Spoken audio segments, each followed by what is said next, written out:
Hi, good evening, everyone.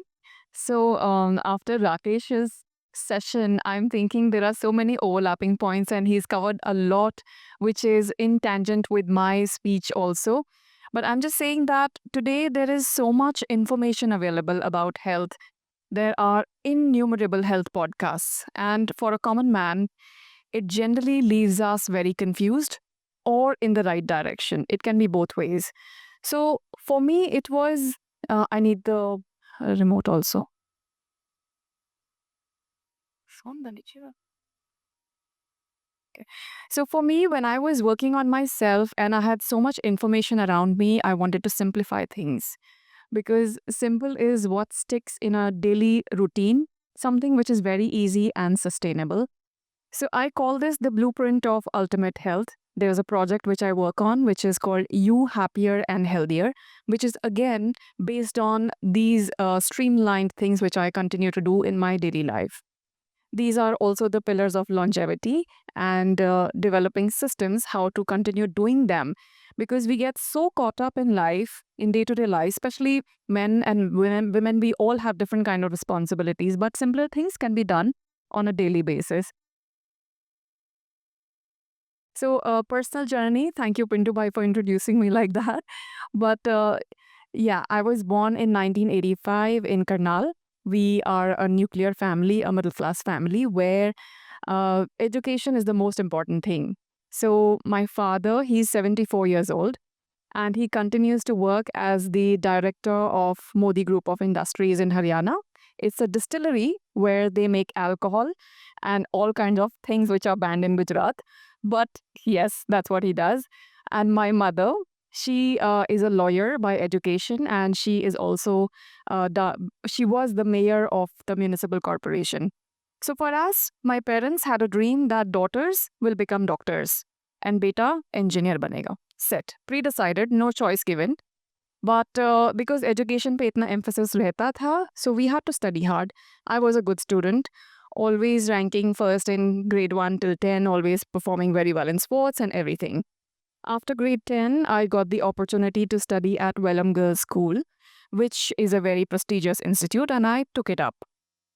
But that would have been an obstacle to prepare for medical entrance exams. As we know how these exams are, children actually opt out of school to study for coaching exam because there's no time to actually attend a regular school.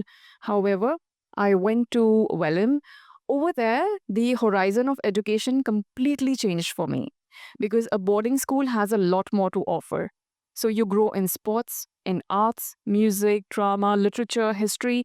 There were so many subjects to explore, and I think for every child today, all the parents should encourage children to read subjects beyond their mainstream subjects because you never know what they end up doing in life. If they have the exposure, they will have the options.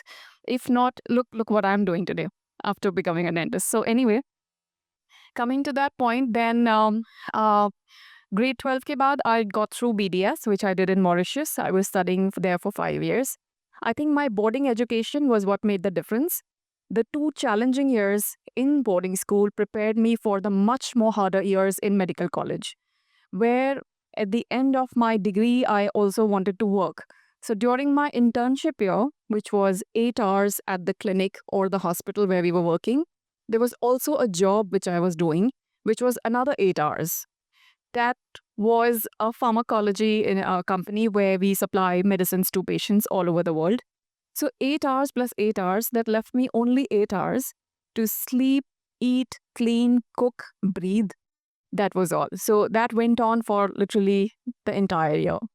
I think this kind of rigorous training given to children, it prepares them for the future. I think they can handle any kind of stress, and it did that to me. Well, I came back to India, and then I practiced before I got married. I practiced for 2 years when I was staying with my parents. After I got married, I was practicing with Dr. Shailesh Parekh at Nanpura in Surat. And I was just settling in a new family. It's a Marwari family. I'm not a Marwari. So there is definitely a little bit difference in culture. I had a very immensely supportive family. They would really let you work, but also there were expectations, which is natural and normal. All the women go through this. Eventually, when I had my child, was the time I had to take a decision. that I cannot continue to work because I have to take care of a child at home. That's the time where it was a really huge deal for me to make peace with quitting my dentistry profession, and I stopped working then. Anyway, I started running. I don't know, it was to went out but I was really enjoying that because it gave me a lot of physical workout. So running, joining a running group, doing tons of marathons in and out of Surat, uh, it taught me a lot more things. Then with that same group, I started doing triathlons. So triathlon is a very extreme kind of sport. I also did one half Ironman in Delhi, for which I had only 1 month to prepare. 1 month, and it's a long event. It's an extreme sport event where you're doing 2 kilometers swimming, there is 90 kilometers cycling, and 21 kilometers running back to back. There is a full Ironman also, which I have not attempted. It's a double of this. So that is kind of a dream maybe in the future. However, that was done, and that was, I think, the best moments of my life doing the half Ironman. I was second in Delhi. The first was Vinita Singh from Sugar Cosmetics. I got to meet her there. So it was a wonderful experience interacting with her and, generally just she's a triathlete, by the way. So that was that. Then now, fast forward, we hit pandemic, COVID. There's a lockdown. I'm also expecting my second baby now. Giving birth and doing all kinds of things we all did during the pandemic at home, taking care of household a lot. I was studying because I think when I was doing the triathlon, I realized that exercise is something, if done properly and in the technically right way, a human body can perform any kind of extreme sports, provided you have the right nourishment as well.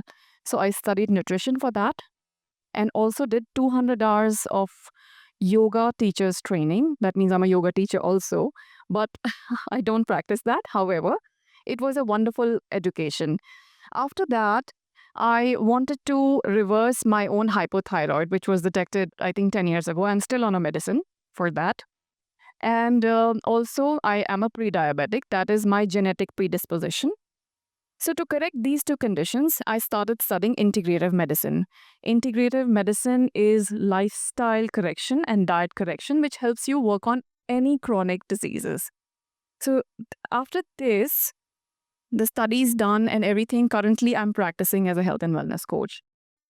Where, my journey to become the coach was, I was trying to look for a person who can guide me very well on what I should eat, how I should work out, how I should fix myself, why should I ever have to depend on medication? I found the information scattered and things all over. So I had to come to a concise program, which was the reason of so much education which I've done. Then I realized that I am also very unique. Everybody is very unique. Every person is so different in their genetics, in their upbringing, in eating habits, in their likes, dislikes, environment they are in. And, your gut microbiome, first of all, the most important thing which everyone talks about, it's unique for every single person. So a plan or coach cannot give you just one single plan for everybody, doesn't work. It has to be tailor-made. For that reason, I thought I should try and help others, whoever I can. And medicine, yes, I am on a thyroid medication for 13 years because my condition is autoimmune, which means you cannot do anything about the antibodies which have developed in your body. Anyway, thyroid is a condition which we cannot really heal for many people, but pre-diabetic. Now, pre-diabetic, you're literally sitting on a very slippery slope, almost diving into diabetes, and the doctor is just waiting to see that report and give you the medicine when time comes. But what can you do to reverse it or keep it under control is what I learned, and I'm doing that for myself. So I wanted to ask everybody here that for businesses, normally, this is a trend, or I don't know, it's a recent thing, but everybody kind of goes to a business coach, right? You want to do better in business, you will hire that person, you will spend more hours at work, profitability, efficiency. But when it comes to health, do we give it that much thought? Do we give it that much weightage and our time? So that is something that everyone must think. Now that it's 2025, it should be everybody's goal to become healthier and their fittest best. So this is the project that I work on, You Healthier and Happier, where we are preventing metabolic diseases, focusing on the pillars of health. Now, the key insight for me, I want to tell everybody is that you should start testing yourself when you are 30 years old because diseases are creeping up earlier in everybody's lifespan. So, doing a blood test 30 years onwards annually is a good start. If you don't spot anything, it's okay to take it every year. If you see something, then maybe more frequently. And if further scans are required, then doctors are there to advise you on those. So, how humans have evolved and how we've come to our current stage, we are the Homo sapiens species. Basically, our ancestors were called the Neanderthals. If you can look at the image here, this is the oldest human family. This is a gene which is 70,000 years old. It has evolved from a gene of a Neanderthal man, which is 400,000 years old. And basically, this family is what our family is actually related to them. But if you imagine the kind of food, if we serve them pizzas or the diet we are eating, what will happen? They will all probably become fat or plump because they're used to running and gathering food for themselves, which is what we should be doing. We should be working hard to eat what we're eating today. So the genes are very old, but our diet is ultra modern, ultra refined. That is because of the Industrial Revolution, which started 300 years ago. And our food is coming in a lot of packets, plastics, ultra processed, too much sugar. And I don't know, but the taste is so good that our children are so inclined to eat it. That's a problem, the dilemma we are facing every single day. So it solves scarcity and malnourishment, but again, it has tipped the scales of unhealthiness to another level. So, how are we preventing these things and trying to live longer? The order of the things, which Rakesh also mentioned, that sleep is the most important. I agree with that 100% because I had to correct that for myself. Sleep followed by exercise, nutrition. Everyone knows the basic principles and it simply applies eating simpler, eating less processed. Lastly, is mental and emotional well being for anyone who needs to look into that factor. So, sleep. I think I'm a much nicer person if I've slept well. If you see me in the morning and I have not slept well, you should really maintain distance. And complex problem solving, like what is to be made for breakfast or where is the little one's bag, don't ask. So I think I agree. I feel that it should be the case with everyone. If you're waking up groggy, not sleeping well, it is not a good day. So, what are the effects of poor sleep? I think everyone should know it impacts your immunity, hormonal balance. Circadian rhythm is also getting all haywire because, everything is getting topsy-turvy. Then it can affect your cardiac health. And it is hormones which are getting affected. So sleep, effects of poor sleep are many. It can impact the health in many, many ways. And it's a simple thing which can be fixed. So sleep disruptors, what are the disruptors? There is no proper environment to sleep in the way that you have some light in your room. Blackout curtains should be tried in everybody's bedroom. If not possible, then maybe eye patches or eye masks. If you have a partner who has a different time schedule of waking up and sleeping, then yes, eye mask work. And people should just try and keep their phones and devices. Every single light, LED, even the smallest light can affect the melatonin production in your head, which can affect sleep. So they should be all out. And the sleep temperature. The temperature should be slightly low. The body has to cool down a little bit when you're falling asleep, and it warms up when you're waking up. So maintain the good temperature, the right temperature for yourself. You have to discover these things. These are very personalized things. Everyone has to find out for themselves what works for them. So sleep environment, if it's fine, I think everyone can achieve the good state. Now, what is happening in sleep? I just want to let everybody know that there is actually a physical process in the brain, which is there's a fluid, cerebrospinal fluid, which is a fluid which is in the brain, and then there is also around our joints and even the spine. So that fluid actually goes and cleans up the debris or the toxins which are created day to day in our brain during deep sleep only. So if you do not get deep sleep, this gets collected. It can affect memory, performance the next day, and cognitive decline, which can lead to Alzheimer's, Parkinson's, and many more things in old age, dementia. Not to forget that. Another thing I want to mention is alcohol here. Alcohol is a very, very big sleep disruptor. The kind of sleep which you're getting after drinking alcohol, even one drink, is not proper sleep. It prevents deep sleep from happening. So the shallow sleep is not a restful night. Plus, it is dehydrating and many more things, which alcohol is. I'll be covering that in the next slide. So I will call it outrightly toxic. I don't know. I'm not trying to change anybody's behavior. That is everybody's own call. But the way alcohol gets metabolized in the body, it is broken down to acetaldehyde, which is a poison. And then it gets converted to acetate and it's slowly removed from the body. So acetaldehyde buildup can impact liver because liver is the organ which is doing the entire process of removing alcohol and other toxins in the body. So I would say that one must not. If someone knows something is poison, how much can you take it before it kills you? So it's really something I would not advise. It also can lead to depression. It is addictive. We know about that. It is carcinogenic. That is also proved. So in any case, if somebody continues, because habit changing is a long different game and it takes a long while to convert someone's thoughts and make someone leave something which is bad. If you have a hangover, then yes, hydrating. I would say for 1 glass of drink, have 2 glasses of water. Even better if it's with some electrolytes. And also, if you keep your B12 and folate levels in proper range, hangovers might not hit you that hard. So that is something you can always watch out for. Sorry, I want to go back to this book. So this is something interesting I found online. Why don't you drink alcohol? I used to drink and I have quit. I would not say I've been 100% clean the past year. Maybe when I was traveling, a drink or two, which I still want to continue working on and avoid completely in future.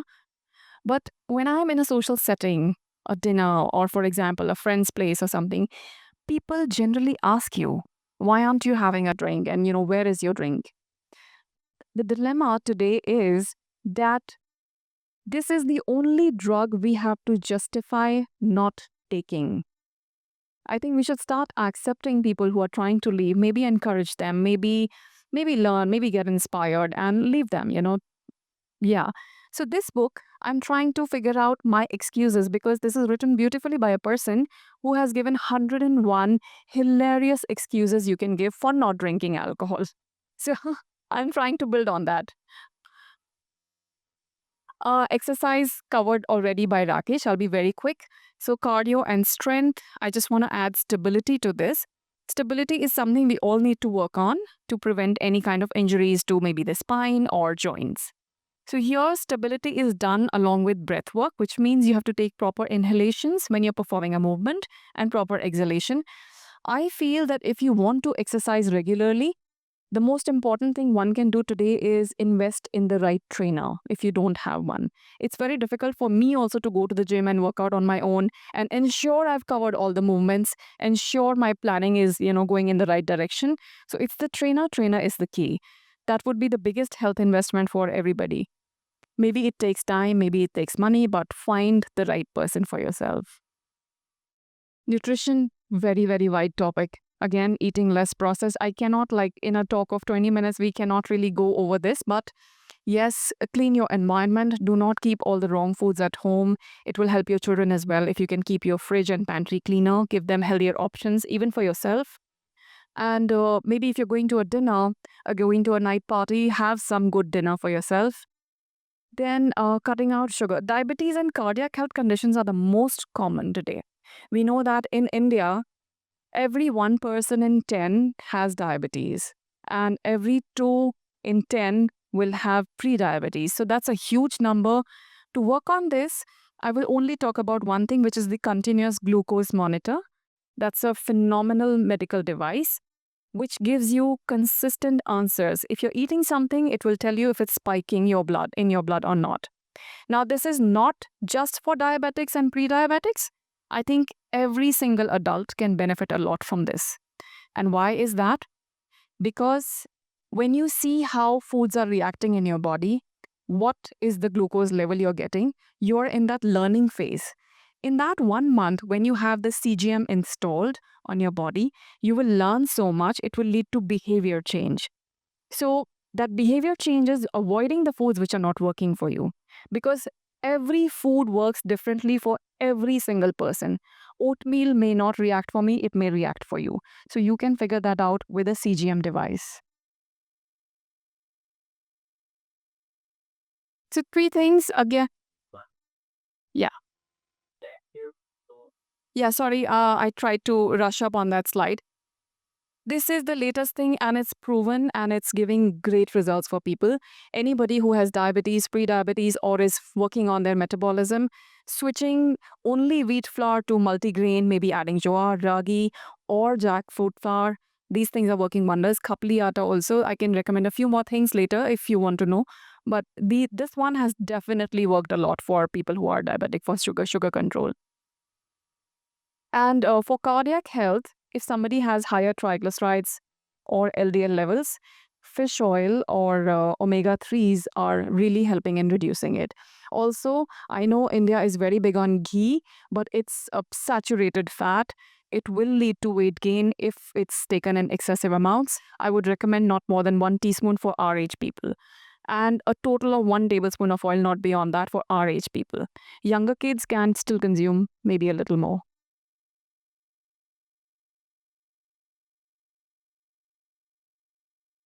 Dietary principles are just reducing your calories, maybe avoiding some kinds of foods, and intermittent fasting or complete fasting is a wonderful way to, improve your metabolism and cleanse and detox your body. So, how do we monitor progress? These days, we all wear Apple Watches or Whoop bands or, something or the other. These are great. I feel people who enjoy technology, this is wonderful. You can always track your progress reports. You can see what is happening. Otherwise, simpler methods are just doing blood tests or take self photos. And how do you feel, which is a very important factor. How are you feeling after you're doing a workout? I think after 2-3 दिन gym जाने के बाद our clothes start fitting better. It's a good feeling. So that simply tells you that you're doing the right thing. And maybe even writing a journal has worked very well for me. Writing my goals and what I've done today, what I've done in the entire month, when I reflect on that journal, I can see which direction I'm going in. So this has proved very, very good, and I think people can start journaling this year. Now, mental health and emotional health. Mental health, I think it's a very defined system in neuropsychiatry. There are conditions like depression, anxiety, obsessive behavior, bipolarism, and many more things which have very defined set of symptoms. But emotional well-being, these are very vague and no one really addresses them. Emotional could be like anger, simply resentment, maybe just having a bad day, obsessing over something, dissatisfaction with our own lives, not happy with what we are doing, not feeling enough. This happens a lot. I'm talking to so many teenagers and kids. This is already happening in them. They're not feeling they're proving to the world. Happens with us also. So this needs to be addressed, and that's why therapy is something which has come up. There are specialists who you can talk to and figure out how to come out of that. Because at the end of the day, if you're not happy, what is the point of living very, very long? So that is something we should all look into. Breath work, Rakesh has explained beautifully, but just one method which I want everyone to try right now, it's called cyclic sighing. I will demonstrate that for you. Everybody knows about pranayams and, multiple other methods, but this one worked wonders for me, where I will demonstrate now and you just have a look.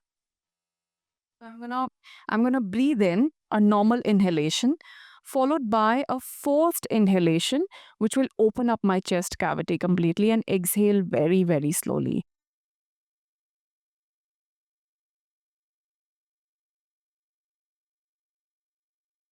Can you try that? Just sit straight. Nose or mouth, whatever works for you at the moment, yes.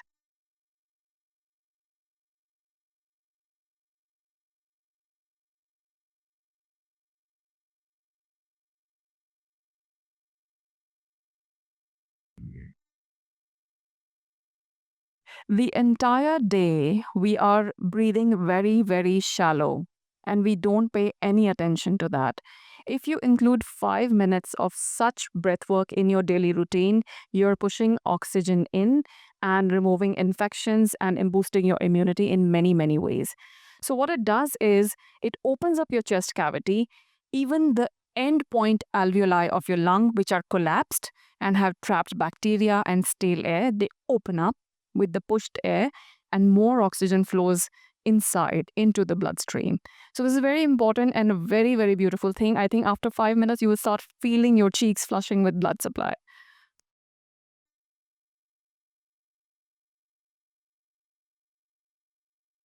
I have some closing thoughts on my talk that everyone should reflect on the past year. What went wrong? What went right?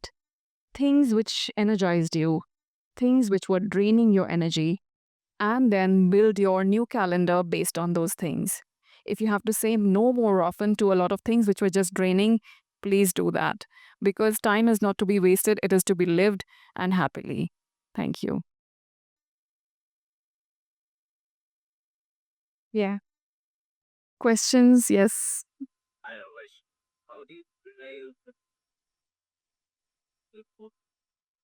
First of all, yeah, you want to have a good sleep. Your meal time is something which can impact sleep. If you had a heavy meal much later in the night, for example, very close to your bedtime, that will not let you sleep because you're heavy on the chest. You need to have a light meal. Evenings should generally be by principle very, very light meals, say about 7 p.m. It should be, I think Jains do really well here. You're eating before sunsets. So you're already done with that. Hydrate yourself well. Go to bed at a fixed time, say 9, 9:30, which works for you. Doors shut, blackout, and I think I had a teddy bear with the man here. So if you need anything, please grab that to sleep well. No noise, the right temperature. If you need white noise, you could use that. It could be a fan rotating in your room. Say a deep prayer, a gratitude prayer, and that's it. I think close your eyes. And to create sleep pressure, you should feel tired in the day. A workout is necessary. If you have worked out for at least 30 minutes in the daytime in zone 2 is something like where you're running and you're not able to maintain conversation with the person next to you. Something like that. Just 30 minutes of that will create a sleep pressure.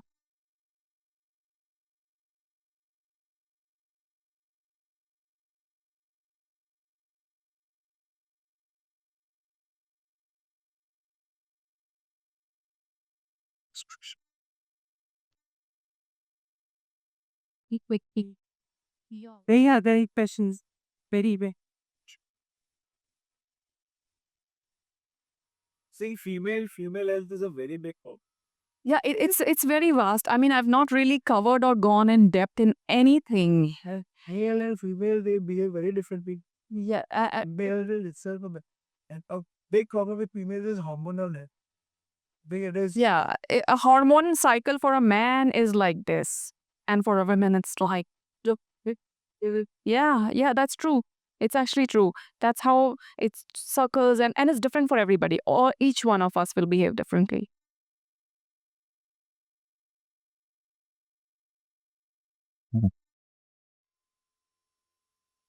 I, yes, yeah. Since you were, I'm sorry, I might have this up. That was the we already talked about it. Okay.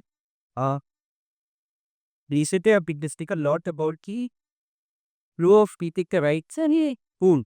But they have a platter which has proteins. Then there's a lot of science that who's design but ordinary the right metabolic pan and also further to have the lowest sugar spike. Right? Thing on that.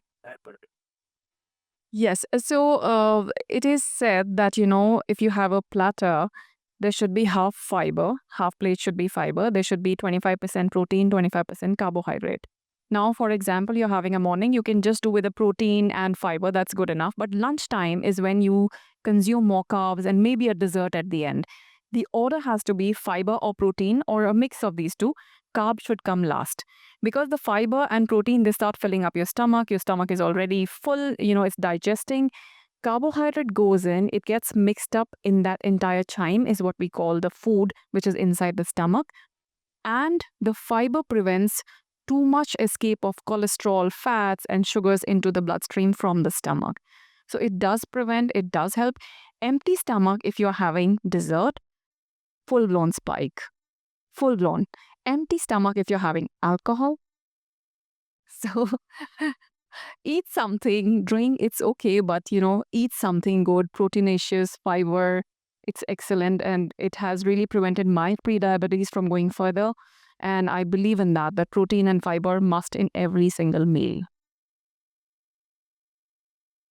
See, India traditionally has been most carb heavy eating. It's so, and that's how we started. Yeah, multi push and then vegetables. It has changed over the last 60, 70 years. Before, like maybe 100 years. And like Marwadi Manwa kids the lizard eats, right? Yeah. Then the Manwa doesn't have every day. So Shadi war is scared. Other it's Shihara.